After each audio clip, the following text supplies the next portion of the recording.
बिस्मिल्लाहिर्रहमानिर्रहीम। अस्सलाम वालेकुम नाज़रीन। अक्सर लोगों की ख्वाहिश होती है कि उनके यहाँ जुड़वां बच्चे पैदा हों, जबकि आजकल देखा जा रहा है कि 3 और 4 बच्चों की पैदाइश की शरह भी बढ़ गई है। आज की इस वीडियो में हम आपको इस हवाले से वो मालूमात देंगे जो माहिरीन भी बताते हैं। वीडियो में मज़ीद आगे बढ़ने से पहले वीडियो को लाइक और चैनल को सब्सक्राइब कर दें। एक से ज़ायद बच्चे कैसे मुमकिन हैं? डॉक्टर जमशेद फिरोज माहिर गायनाकोलॉजिस्ट हैं। एक से ज़ायद बच्चों की पैदाइश के हवाले से बात करते हुए उन्होंने बताया ये मल्टीपल प्रेगनेंसी की एक किस्म है जिसमें 2 या 3 या फिर उससे ज़ायद बच्चे भी हो सकते हैं, जबकि इसके लिए असिस्टेड रिप्रोडक्टिव टेक्नोलॉजी की ज़रूरत होती है जो कि बाहर के ममालिक में काफ़ी सस्ती और आम है। इस टेक्नोलॉजी में जनीन को लैब में एम्ब्रियो की सूरत तैयार करके वापस औरत के जिस्म में दाखिल किया जाता है। बड़ी उम्र की खवातीन।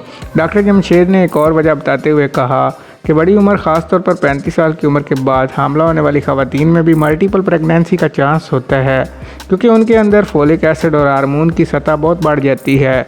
अलबत्ता इस वजह से मज़ीद तहकीक की ज़रूरत है। ख़तरात और रिस्क। डॉक्टर जमशेद ने मल्टीपल प्रेगनेंसी के ख़तरात से आगाह करते हुए बताया कि इसमें हामला खातून का ब्लड प्रेशर ज़्यादा हो जाता है, जबकि मतली की कैफियत भी आम हमल से ज़्यादा होती है। इसके हवाले से अगर भरपूर ख्याल ना रखा जाए तो मिर्गी के दौरे भी पड़ सकते हैं, इसलिए डॉक्टर से रब्ता रखना ज़रूरी है। खुराक। माहिरीन के मुताबिक डेयरी अशिया पर मबनी खुराक जैसे कि अंडे, दूध, दही वगैरह खाने से भी एक से ज़ायद बच्चे होने के चांसेस बढ़ जाते हैं। तो नाज़रीन, ये थी हमारी आज की मुख्तसर सी वीडियो। अगर वीडियो पसंद है वीडियो को लाइक और चैनल को सब्सक्राइब कर दें। शुक्रिया।